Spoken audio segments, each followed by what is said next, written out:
The ranger looked us dead in the eyes and said, "If you value your lives, don't go beyond marker 12. He wasn't joking. He wasn't smiling. And for a brief moment, standing in that tiny ranger station surrounded by endless wilderness, I actually considered listening. I wish we had. Because if we had turned around that day, my best friend might still be alive. And I wouldn't be writing this story. It started during the summer of 2022.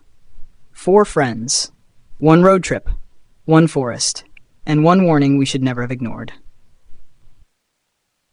My name is Ryan. At the time, I was 26 years old and obsessed with adventure. The more dangerous something seemed, the more I wanted to experience it. My friends were the same. There was Ethan, my best friend since high school, Jake, the reckless one, and Sarah, Jake's girlfriend. The 4 of us planned a week-long trip into one of the largest forests in the country. No hotels, no tourists. Just wilderness. It sounded perfect. The drive took nearly 6 hours. The deeper we traveled, the fewer signs of civilization we saw. Gas stations disappeared, cell service vanished, roads became narrower, trees became taller. By the time we reached the ranger station, it felt like we'd left the world behind. The station itself was small, old, weathered, like something forgotten by time. An elderly ranger sat behind a wooden desk. His name tag read, Harris. He looked about 70 years old, maybe older. We signed our permits, talked about our route. Everything seemed normal. Then Jake unfolded a map. "We're planning to camp around here." He pointed toward a remote section of the forest. The ranger immediately froze. His smile vanished. Slowly, he looked up. "No." Jake laughed. "What do you mean, no?" The ranger stared at him. "You don't want to go there." The room suddenly felt colder. "Why?" Sarah asked. The old man hesitated, then quietly said, "Because people disappear." Nobody spoke. Then Jake burst out laughing. The ranger didn't. "Every few years," he continued, "someone ignores the warnings. Every few years, someone thinks they're smarter than the forest. And every few years," he stopped, "they don't come back." A chill ran through me. For the first time all day, I felt uneasy. Jake rolled his eyes. "Come on, that's just a ghost story." The ranger leaned forward. "Marker 12. His voice became serious.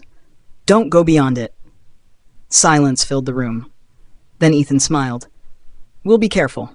The ranger looked disappointed, almost sad, like he'd heard that before. As we left, he called out one final thing. "If you hear someone calling your name," we stopped. "Don't answer." Then he looked away. And that was the end of the conversation. Or so we thought. The first day was incredible. Beautiful weather, clear skies, fresh air. The forests seemed peaceful, alive. For hours, we hiked deeper into the wilderness, talking, laughing, taking photos. Eventually, we found marker 12, a weathered wooden post sticking out of the ground. Jake immediately grinned. "Well, boys, this is where the scary part starts." Sarah looked uncomfortable. "Maybe we should listen to him." Jake shook his head. "Seriously? You're scared of a story from an old man?" Nobody wanted to look afraid, including me. So we crossed marker 12, and the moment we did, everything changed. At first it was subtle. The forest grew quieter, the air felt heavier, the sunlight seemed dimmer. Then Ethan noticed something strange. "Where are the birds?" I stopped. Listened. Nothing. No birds, no insects, no animals. Just silence. An unnatural silence, the kind that makes your skin crawl. But we kept moving, because turning around would mean admitting the ranger might have been right, and none of us wanted that. Hours later, we found a clearing and set up camp. As darkness fell, the uneasy feeling only grew stronger. Even Jake seemed quieter. Nobody said it aloud. But we were all thinking the same thing. Something felt wrong. That night, I woke up around 2 a.m. At first, I didn't know why. Then I heard it. Someone whispering, outside my tent. I held my breath, listening. The voice was faint, almost impossible to hear. Then, Ryan. My blood turned cold. It sounded exactly like my mother. My mother was over 300 miles away. "Ryan." The voice came again. Soft, gentle, just outside the tent. Every instinct told me to answer, to unzip the tent, to look outside. Then I remembered the ranger. "If you hear someone calling your name, don't answer." I stayed silent. The whisper continued for nearly 10 minutes, then suddenly stopped. The next morning I told the others. Nobody laughed, because all three of them had heard voices too. Sarah heard her sister, Jake heard his father, Ethan heard his girlfriend. Nobody had answered. But now we were scared. Really scared. Jake finally admitted it. Maybe we should leave. I agreed immediately. So did Sarah. But Ethan looked uncertain. Before we go, he pointed toward the forest. What's that? We turned. Standing between the trees was a figure, tall, thin, watching us. The distance made details impossible to see, but it was definitely human, or at least looked human. The moment we noticed it, it moved and vanished. Sarah screamed. That was enough. We packed our gear immediately and started hiking back. The problem was, the trail was gone, completely gone. The path we'd used yesterday had vanished. Every direction looked identical. Hours passed. We couldn't find Marker 12, couldn't find the trail, couldn't find anything familiar. Panic started spreading through the group. Then Ethan stopped walking. His face had gone pale. Guys, he pointed toward the ground. Footprints. Fresh footprints. Barefoot. Human. Following us. My heart began pounding, because none of us were barefoot, and those prints hadn't been there before. They continued for nearly 50 feet, then suddenly stopped, exactly like someone had disappeared. No return tracks, no side tracks, nothing. Sarah started crying. We need to get out. But the forest wasn't done with us. That night we became separated, just for a few minutes. But a few minutes was enough. Ethan disappeared.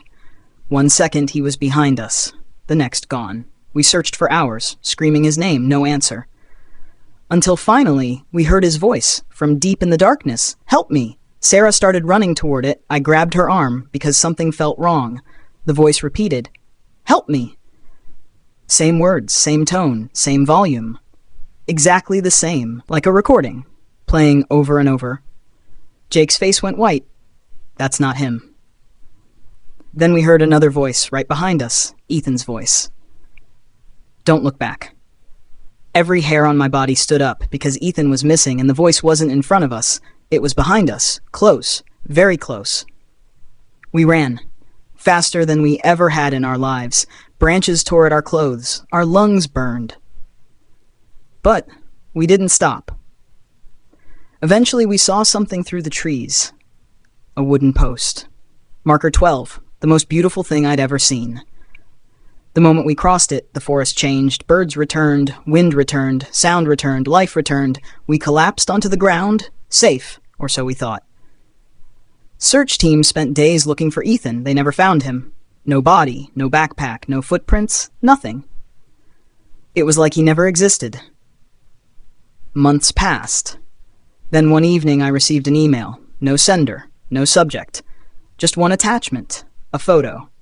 I opened it, and immediately wished I hadn't. The image showed our campsite, taken from the trees, high above, watching us sleep. There were 4 tents, but 5 figures, one standing in the darkness, watching, waiting. And at the bottom of the photo, someone had typed a message. The ranger tried to warn you. Then below that, we still have Ethan. I deleted the photo, I changed my email, I moved to another state. But sometimes, late at night, I wake up hearing a familiar voice.